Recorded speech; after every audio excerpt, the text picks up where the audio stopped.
like to thank the Society for Critical Exchange, Dr. Upender Meehan, Dean Jeffrey DeLea, and of course my old running buddy Tim Hudson, who's evidently the president of this fine institution.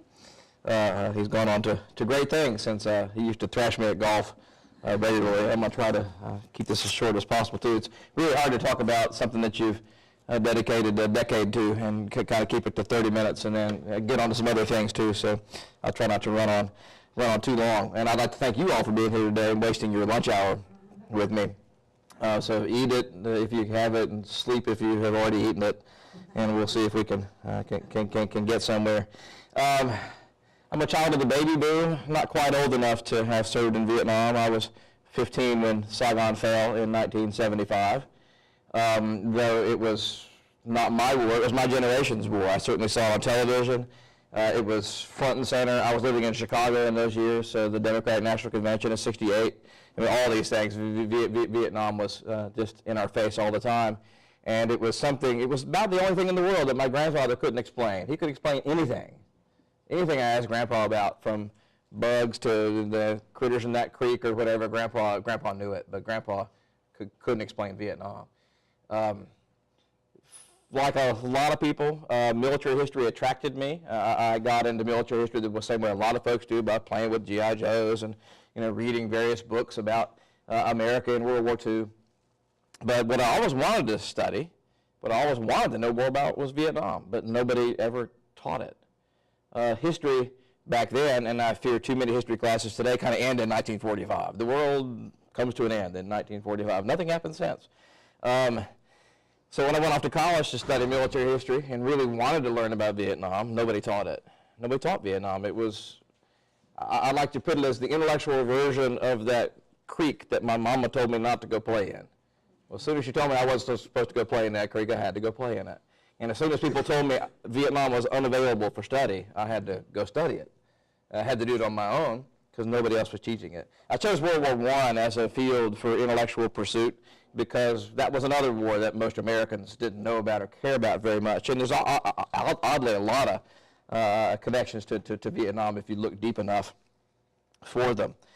But all along, after working in the field of World War I history for a long time, that Vietnam bug never left me. Again, reading about it, wanting to understand more about my generation's war. And then it dawned on me, and I encourage each of you to have this dawn on you at some point. You probably heard this, but the one best way to learn about something is to teach it. If you volunteer to teach that thing, you better be ready, and you better be ready to answer all those cogent questions coming from your students. So I figured, what the heck. In 1997, actually 1996, I volunteered to teach a class at my university on Vietnam, first one ever taught there. Taught it first in 1997.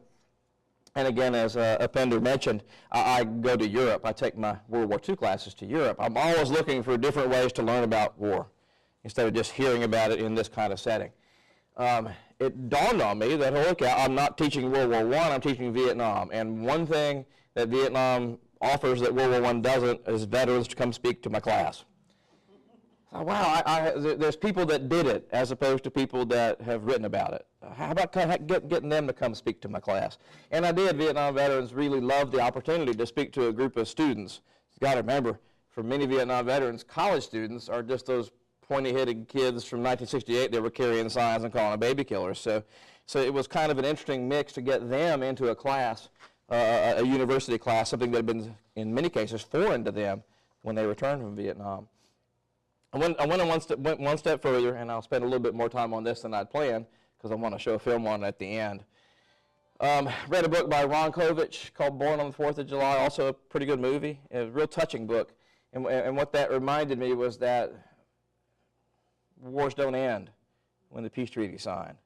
There's an awful lot of people still dealing with something, whether it's families having lost a loved one or soldiers still dealing with the physical incapacities forced on them by war. And I figured, what the heck, let's liaise with this group of veterans somehow. So I called the VA center on Mississippi's Gulf Coast. It's since been heavily renovated by Katrina, but it was certainly one of the bigger VA centers at the time. And I called down there wanting to have my students go meet with, under their supervision, people still suffering from Vietnam. And I didn't get on the phone the person I expected to get. I expected to get the legless VA doctor. What I got was the PTSD VA doctor, the doctor dealing with veterans, still dealing with psychological issues. She said, I think it'd be great for your students to come meet with my veterans. And I was like, whoops, I don't want to meet with those guys. Those guys are crazy. But I couldn't tell her that. I mean, that's the typical view of PTSD veterans, somebody who's homeless and then goes kill some people in a post office. That's what I was extremely worried about. We went and met with her and her veterans, and for them it was maybe it was the bravest thing they'd ever done. These guys hadn't talked to anybody, most of them not even their own family, about Vietnam. The only people they'd talked to were maybe a few of their veteran colleagues and their psychiatrists, and their psychiatrists, they did it because they had to. And now they're going to come to a group of college students and unburden their souls about everything that they'd done. And it was a phenomenal meeting. The students got so much out of it. The veterans, as it turned out, got a lot out of it too. We cooked up then on the spot an idea of bringing PTSD veterans on a regular basis to my college class, thinking that they would have an awful lot to give the students, the reality of war and war's enduring trauma. That's something that students need to learn. You can't read that in a book. You can't see that in a movie. You got to meet it. So the students would get a lot out of it, and the doctors thought that the veterans would get a lot out of it, and they have. To speak to a group of people who care is one of the most important ways to deal with trauma. We took the whole thing a step further, and we've written a few things on this, and if you really want to read dense psychiatric literature, I'll hook you up with it later. But in the year 2000, we tried something entirely different. We took, not entirely different, but a lot more in depth.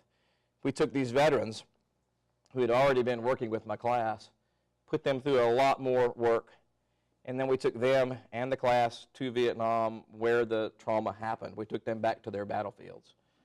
And we still do that. We take 3 veterans a year, and they don't all have to be suffering from PTSD. We take veterans as a thank you. We pay for them to go, and all they have to do is open up about their experience in war on the battlefields with the students, or as close to the battlefields as we can get. Some battlefields in Vietnam you cannot reach, and some are just hard to find because battles are usually fought in the middle of nowhere, and it's kind of hard to find a signpost in the middle of nowhere saying a battle was fought here.